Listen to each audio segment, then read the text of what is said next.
Hello guys, ഇന്നത്തെ night dinner sponsor ചെയ്തിരിക്കുന്ന UK നിന്ന് നാട്ടിലേക്ക് എത്തിയ ഞങ്ങളുടെ 2 ചങ്ങാതിമാരാണ്. കല്യാണമൊക്കെ കഴിഞ്ഞ് പോയ പിന്നെ എന്തേലും വിശേഷങ്ങൾക്ക് മാത്രമാണ് ഞങ്ങൾ എല്ലാവരും ഒത്തുകൂടാറും കാണാറും.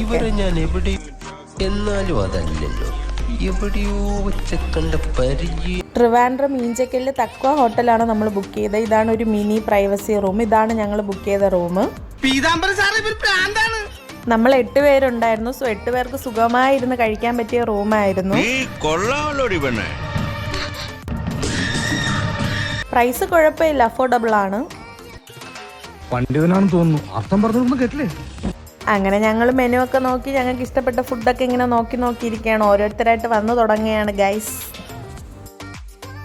പിന്നെ ഞാൻ പലപ്പോഴും കേരളത്തിൽ കാണാറില്ലല്ലോ. ഞാൻ ഫുള്ളായിട്ടും നമ്മുടെ ഈ ബിസിനസ് ട്രിപ്പാണ്. ഒരു നേരത്തെ ആഹാരം കൊടുക്കണമെന്ന് ഒരുപാട് നാളുണ്ട് ആഗ്രഹിക്കുന്നത്. പക്ഷെ ഇന്നാ നടന്നത്. ഒരു നേരത്തെ ആഹാരം ഇവന് നീ കൊടുക്കണമെന്ന് എന്നോട് പറഞ്ഞപ്പോ ഇത്രയും പ്രതീക്ഷിച്ചില്ല. 3 പെട്ടിയുടെ കാശ് ആ പട്ടിയിരുന്ന് വെട്ടി വിഴുങ്ങണത്. ഈ 5 സ്റ്റാർ ഹോട്ടലിലെ ഭക്ഷണത്തിനിടയിൽ ഒരു ഹോംലി മീൽസ്. இந்த கோழியை பார்த்தாலே தெரியும், நல்ல ടേസ്റ്റ്. എനിക്ക് പ്രാന്താ. ഇതെല്ലാം എങ്ങോട്ട് പോകുന്നു? ഭക്ഷണ കാര്യത്തിൽ ഒരു മെജീഷ്യൻ ആണല്ലേ. തീറ്റിക്ക് അങ്ങനെ നേരവും കാലവും വല്ല ഉണ്ടാ? ഈ നാട്ടിൽ പട്ടിണിയുടെ ഒരു കുറവേ ഉണ്ടായിരുന്നു. അത് അവരായിട്ടങ്ങ് തീർത്തു.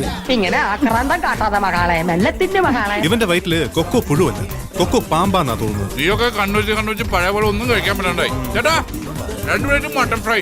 G sir. എന്താണെന്നറിയില്ല ചേച്ചി, ഇപ്പൊ എത്ര കഴിച്ചാലും വിശപ്പില്ല. ആർത്തി കൂടിട്ടാവും.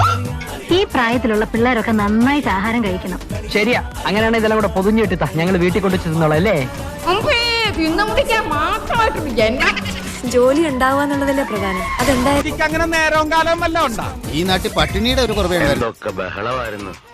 മലപ്പുറം കത്തി, മെഷീൻ കണ്ണ്, ഒലക്കര മൂട്. നമ്മൾ ഒരു വരവിടെ വരേണ്ടി വരും. Thank you for the treat. By.